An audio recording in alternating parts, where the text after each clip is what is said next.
अब पाताल में चलिए। रूस ने पिछले दिनों एक नई स्टील्थ पनडुब्बी को लॉन्च किया। ये पनडुब्बी 9,656 किलोमीटर प्रति घंटे की रफ्तार से उड़ने वाली परमाणु मिसाइलों से लैस है। खास बात यह है कि ये पनडुब्बी दुश्मन के रडार से खुद को बचाए रखती है। रूस की इस नई पनडुब्बी का नाम आर्कांजेस्क है। रूस की नौसेना के पास 58 पनडुब्बियां हैं। इनमें 11 बैलिस्टिक मिसाइल पनडुब्बियां हैं, जबकि 17 परमाणु ऊर्जा वाली पनडुब्बियां। नौसेना के बेड़े में 9 परमाणु ऊर्जा से चलने वाली क्रूज मिसाइल पनडुब्बियां भी हैं। इतना ही नहीं, रूस के पास दुनिया की सबसे बड़ी पनडुब्बी भी है, जिसका नाम बेलगोरोड है। Days, I think it's enough to understand that Putin doesn't want any peace. Even this day, this is the fact, not some such words or something like this, not rhetoric. I mean, even this day, they killed our civilians. Even especially this day, they presented nuclear weapon strategy. Why?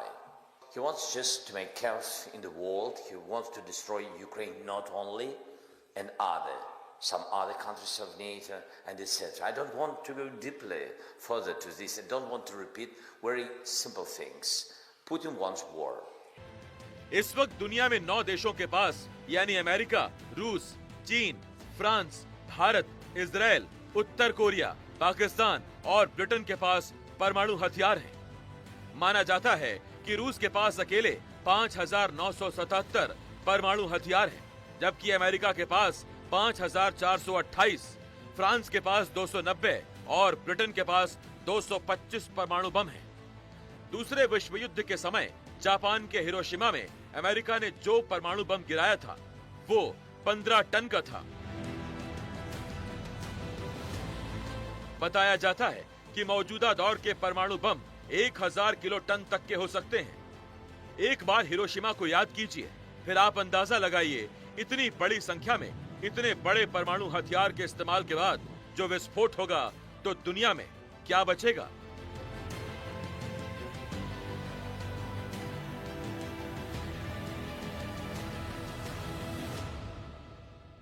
मैं इस वक्त Ukraine में यानी कि जंग के उस मैदान में हूं जो नए रिकॉर्ड बना रहा है। यह अफसोसनाक है, लेकिन एक कड़वा सच है कि दूसरे विश्व युद्ध के बाद हम यूरोप में सबसे लंबे समय तक चलने वाले युद्ध का गवाह बन रहे हैं। फरवरी में इस जंग को 3 साल पूरे हो जाएंगे। 1000 दिन तो कल ही बीत चुके हैं, लेकिन हालात सामान्य कब होंगे और होंगे भी या नहीं, फिलहाल कोई नहीं बता सकता। बारूद, सायरन, बंकर, धमाके अब यहाँ आम जनजीवन का हिस्सा बन चुके हैं। जो लोग युद्ध के बीच किसी तरह सुरक्षित हैं, वो मौसम और रोजमर्रा की मुश्किलों से रोजाना लड़ रहे हैं। ये रिपोर्ट देखिए। अंधेरे में डूबे यूक्रेन के तटीय शहर ओडेसा को देखिए। ओडेसा वो जगह है जो रूस के लगातार हमलों का शिकार है। सोमवार को भी यहां रूस के हमले में 12 लोगों की मौत हो गई। यहां काला सागर की तरफ से लगातार हमले किए जा रहे हैं। ये यूक्रेन का तटीय शहर ओडेसा है और यहाँ अभी शाम के 5:30 बजे हैं, लेकिन शहर जो है बिल्कुल खामोशी में चला गया है। और यहाँ जो अंधेरा आप देख रहे हैं वो इस वजह से है क्योंकि लगातार जो रूस का हमला हो रहा है उस वजह से यहाँ पे बिजली की भारी किल्लत है।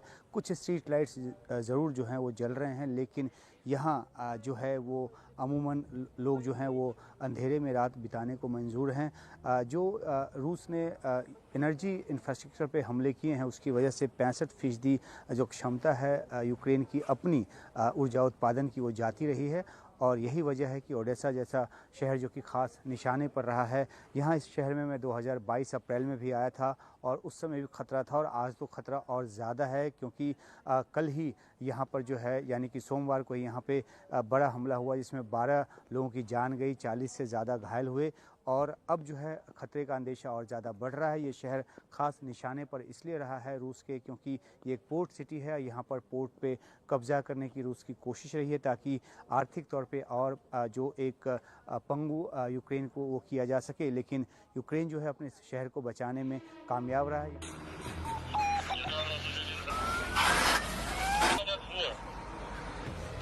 यूक्रेन रूस युद्ध के 1000 दिनों में यहाँ का आम जनजीवन अस्त व्यस्त हो गया है।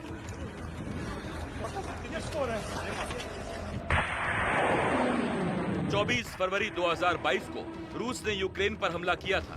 दूसरे विश्व युद्ध के बाद यह सबसे लंबी लड़ाई है। 1000 दिनों में भारी तबाही हुई है।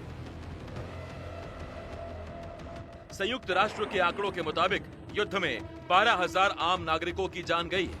20 लाख से ज्यादा घर तबाह हुए हैं।